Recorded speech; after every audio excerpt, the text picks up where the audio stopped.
ในวันที่24ธันวาคม2019นี้เจ้าหน้าที่อำเภอเสียงของจังหวัดเชียงรายประเทศไทย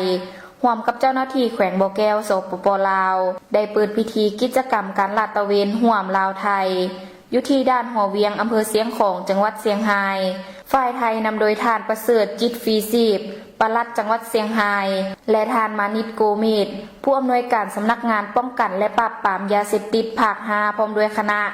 ฝ่ายลาวนำโดยท่านพันเอกวิดรพุทธดาวงศ์คณะประจำพรรคแขวงเลขาคณะพรรคหัวหน้าการทหารกองบัญชาการทหารแขวงพร้อมด้วยคณะในพิธีผู้แทนทั้งสองฝ่ายก็ได้ขึ้นกล่าวเปิดพิธีอย่างเป็นทางการ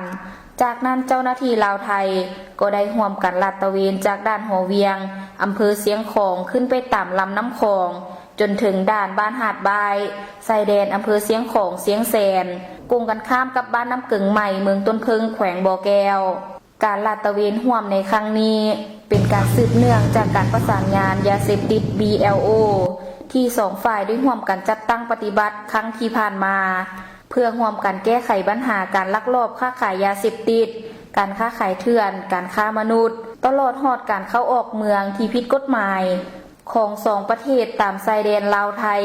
ให้มีการลดน้อยถอยลงเป็นก้าวๆหลังจากลาดตระเวนแล้วทั้งสองฝ่ายก็ได้เปิดกองประชุมและเปลี่ยนความคิดความเห็นในการแก้ไขปัญหาดังกล่าวอยู่ที่ห้องว่าการอำเภอเสียงของโดยเฉพาะแม่นจุดหล่อแหลมตามชายแดนปัญหายาเสพติดการค้าขายเถื่อนการค้ามนุษย์ปัญหาการเข้าออกเมืองและปัญหาอื่นๆอีกเพื่อร่วมกันแก้ไขเฮ็ดให้บ้านเมืองตามชายแดนสองฝั่งให้มีความสงบสุขปลอดภัยเป็นก้าว